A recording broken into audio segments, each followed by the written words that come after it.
are looking today at numerous things that touch on the rights of the people. And the benefits, many of them are just pretended. The benefits conferred to the people by those in elected office and those in appointed office, and those, of course, who are just hired. Many people who are part of commercial government, the strip mining economy against the free market, are mere hirelings, and they're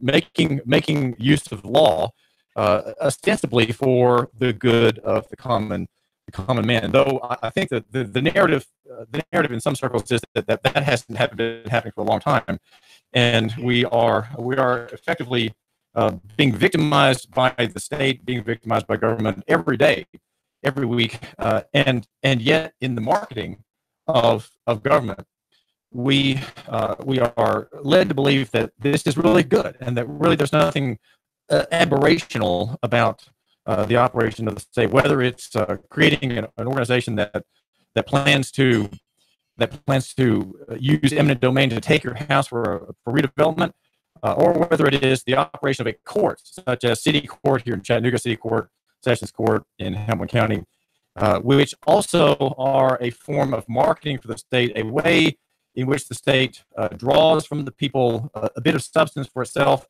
and keeps them in proper line. This is David Toulis. We're here at 92.7 FM, 95.3 FM HD4, and we are trying to look optimistically into the future and look at the shape of restrained government, reduced government, the civil magistrate, if you will, put in his proper place. There was a meeting last night in East Ridge. I'd say that was almost more important than the elections that took place around the county and these various municipalities in the area.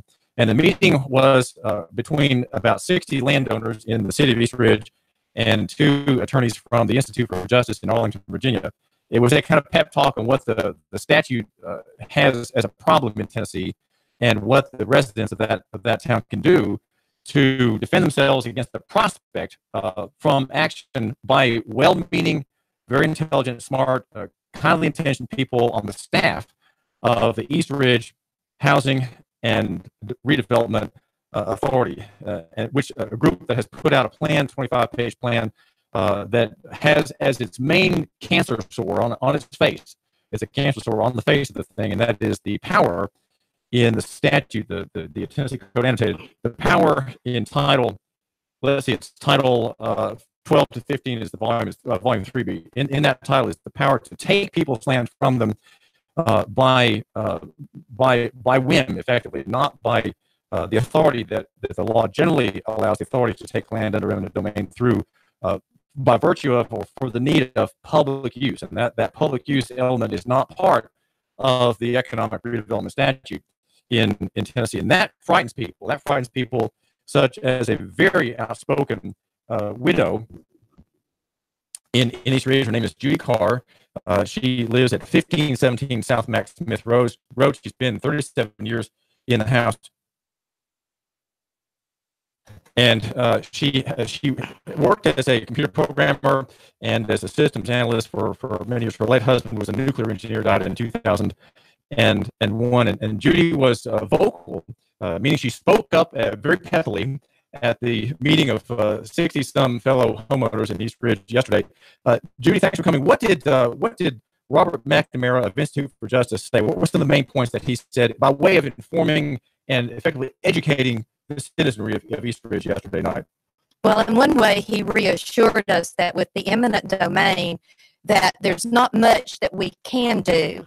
But he told us that if we would organize into an association, which we did, we are the East Ridge Citizens for United for Property Rights, and that by organizing this association, then dividing up into committees, one to stay with the media and the press, one to stay informed with what is going on in the East Ridge government, and communication among all the members of the association, and just getting our word out there that we are not going to roll over and play dead for these people in the city of East Ridge. Well, maybe you should roll over and play dead, because the city council, members in their comments last Tuesday or last Thursday, were just very clear that this plan is going to have to be withdrawn. It has to be rewritten from the get-go.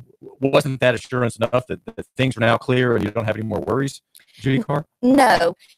Robert said last night that even if they change this plan, that unless it is completely abolished and this board is dismantled, they still have the right, even 30 years from now, to invoke this eminent domain.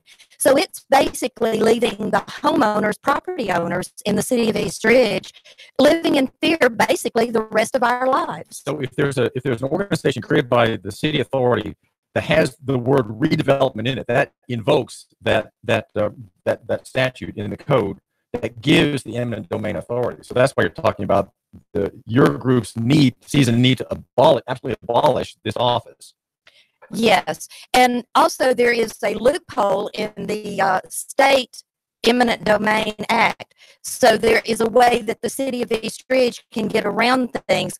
Technically, eminent domain is for the use for public use, such as roads, possibly public maybe parks, schools, a government office complex, a court, things that would help the public.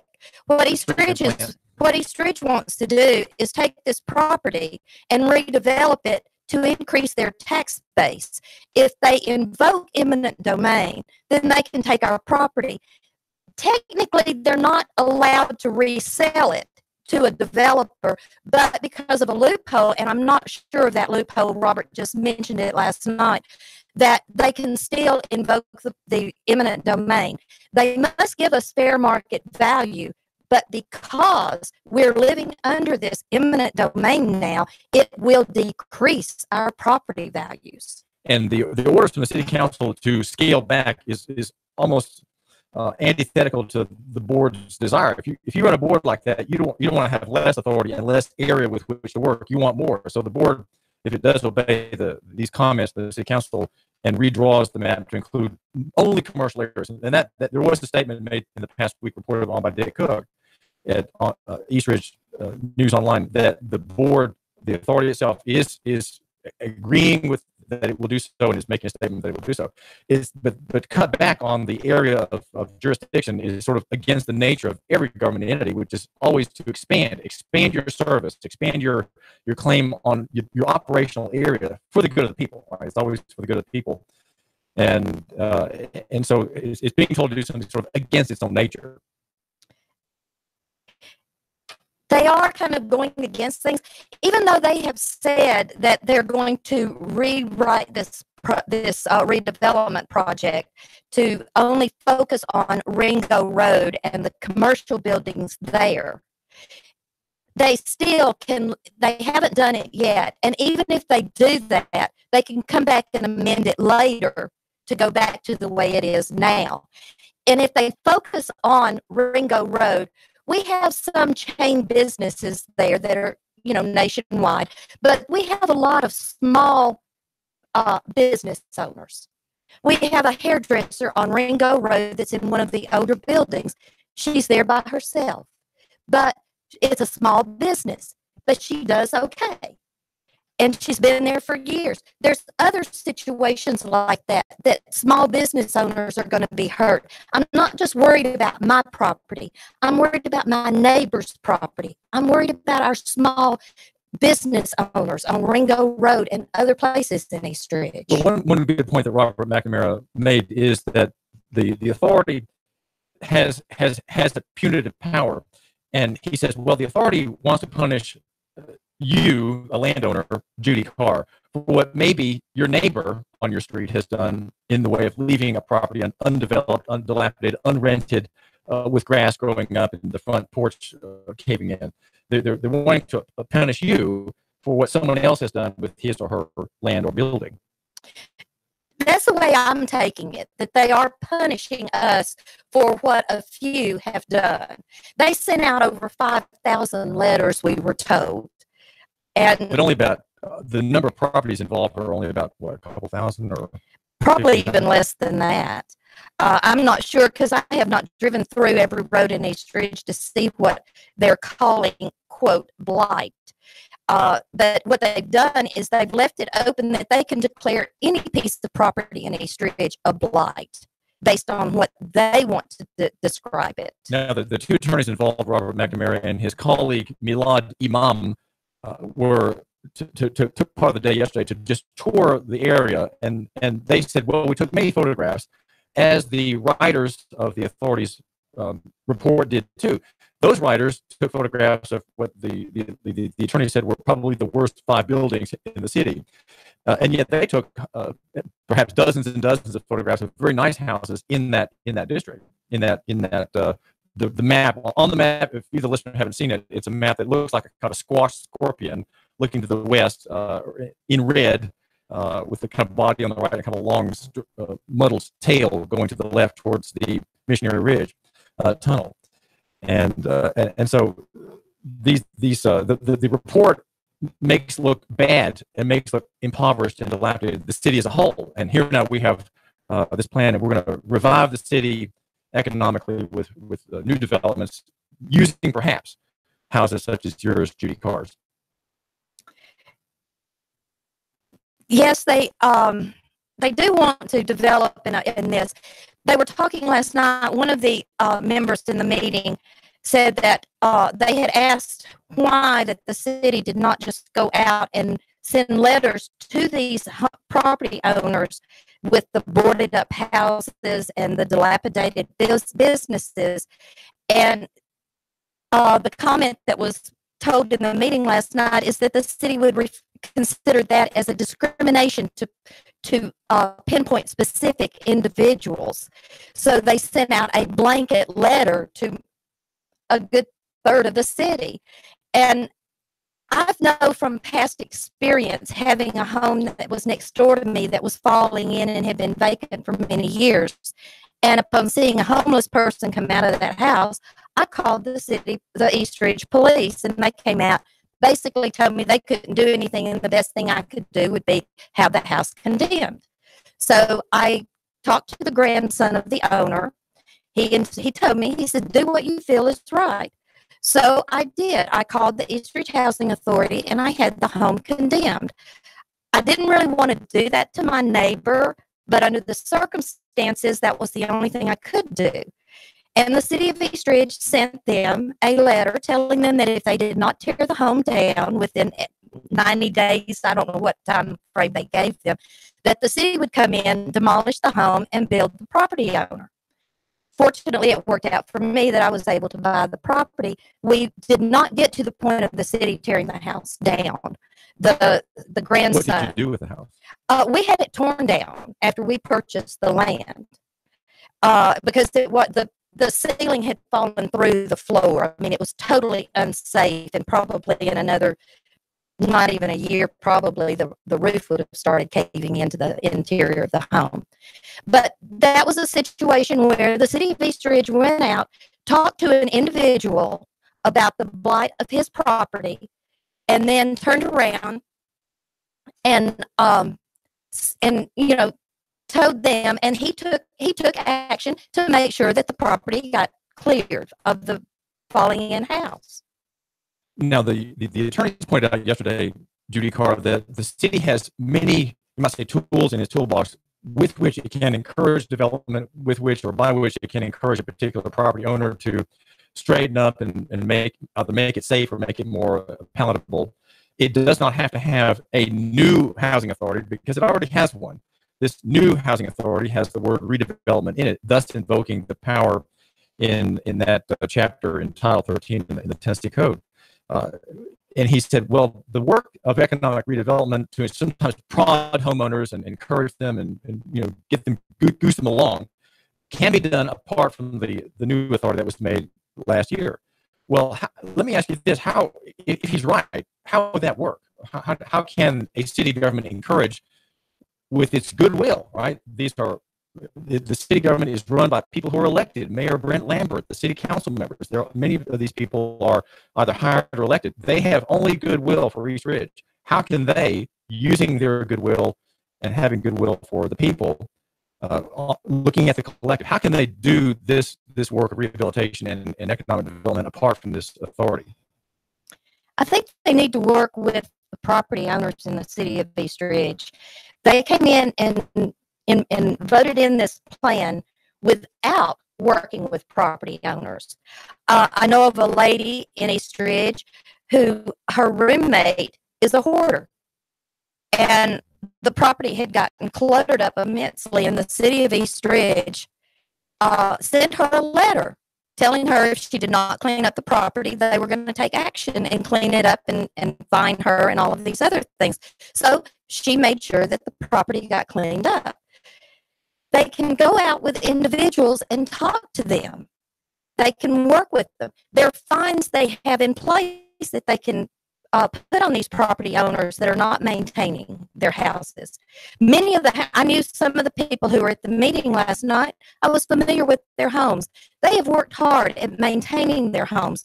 Max Smith Road, from Ringo Road to the Georgia state line, these people have worked hard to keep their property up. We don't have people who let their yards go. We don't have houses that are in disrepair on our street. We've worked hard to maintain and keep a beautiful neighborhood. We're not an expensive neighborhood.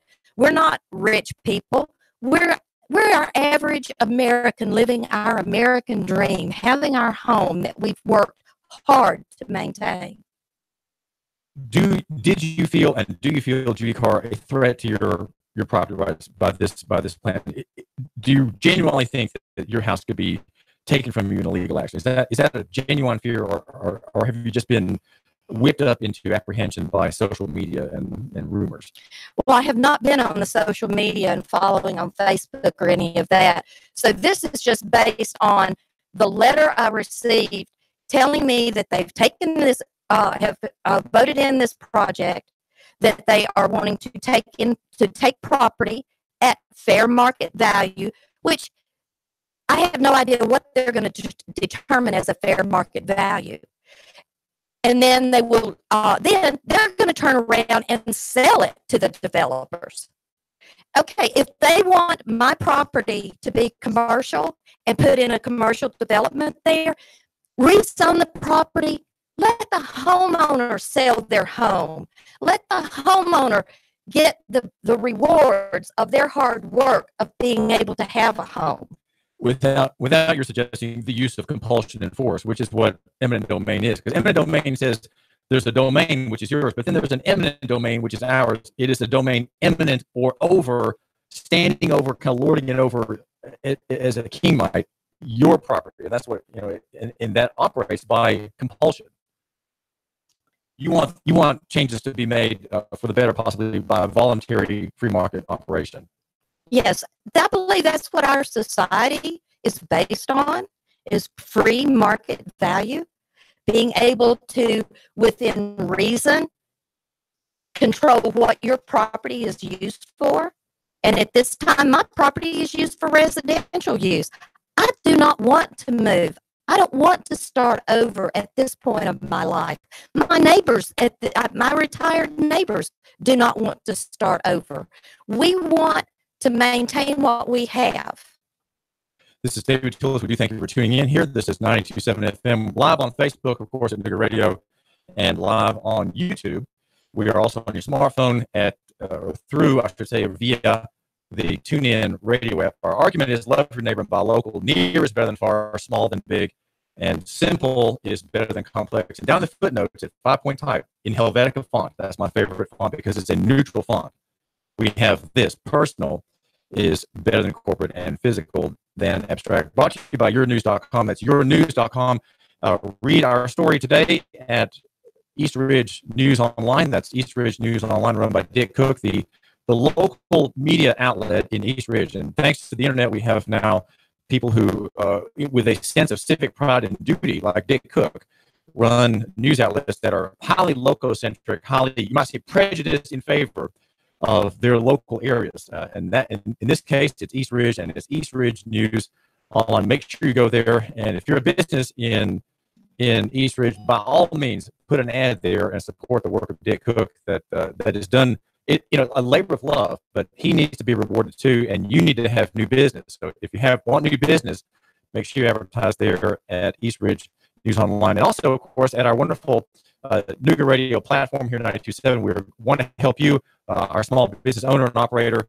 We have terrific rates. We are not a corporate chain, a corporate media chain. We are the press. We are the local press here in Chattanooga.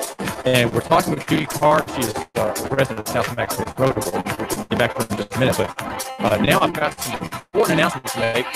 And there's a story about commercial government in another angle. And I have a heart-rending account from a woman who is trapped. She is trapped by the good people in Nashville who use state law and city court to enslave and imprison her, though she is a woman of spirit. This is David Tulis.